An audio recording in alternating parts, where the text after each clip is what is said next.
Yeah, I think using the platform she has that she's gained with all these followers nationally, but also globally now.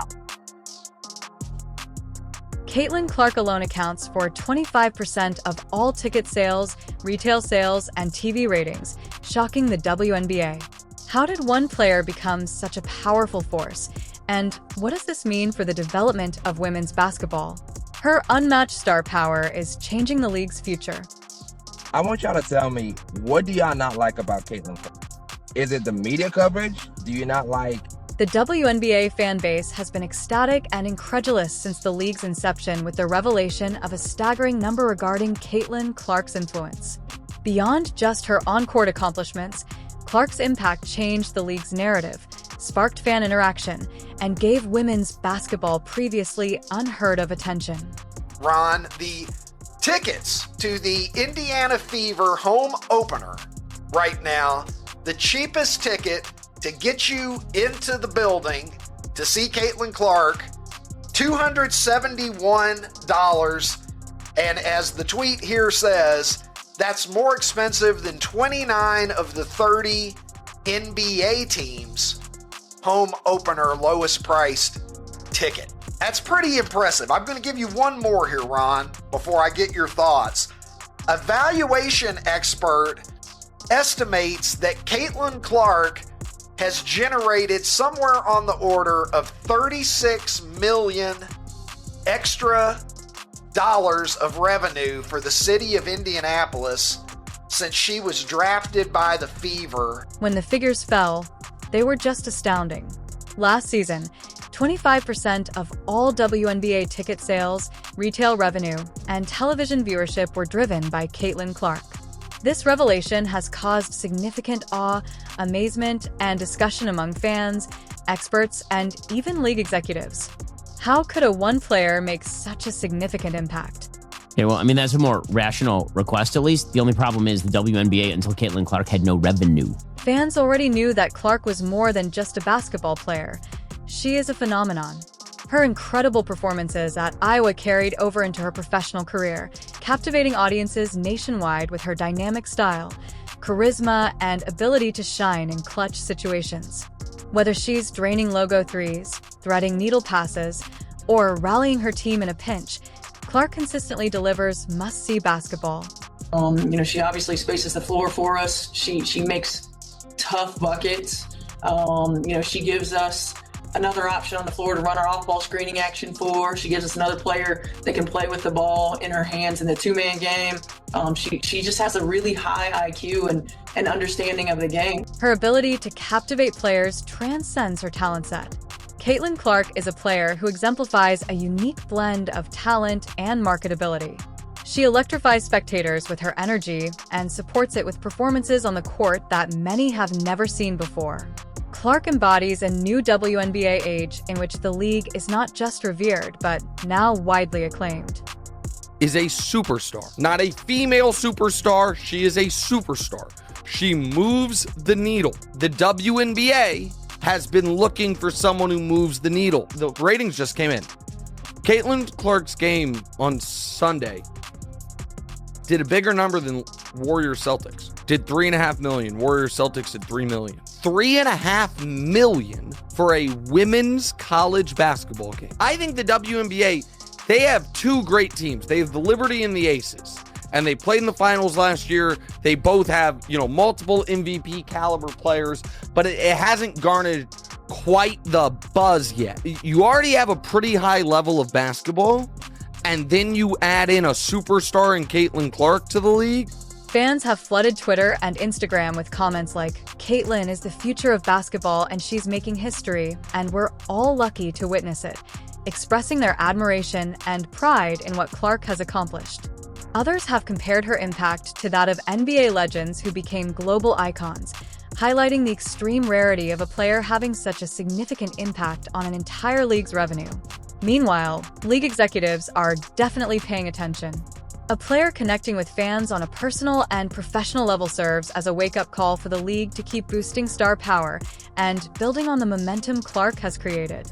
Clark's impact on ticket sales, merchandise sales, and viewership highlights the expanding market potential for women's basketball. I want y'all to tell me, what do y'all not like about Caitlin Clark?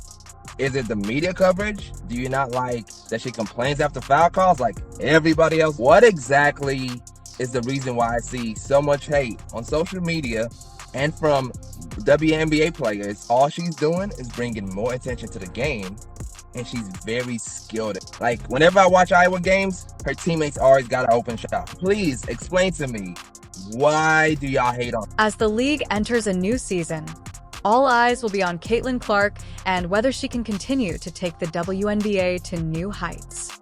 However, one thing is certain. She's not just playing basketball, she's changing the game, and the numbers proved it.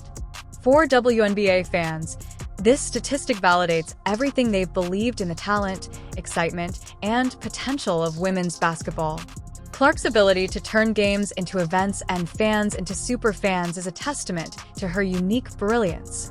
The official homepage of the WNBA right now, when they announce the schedule, is a photo of Caitlin Clark, and that's it. It's only Caitlin. It's not any other players. It's not any other teams.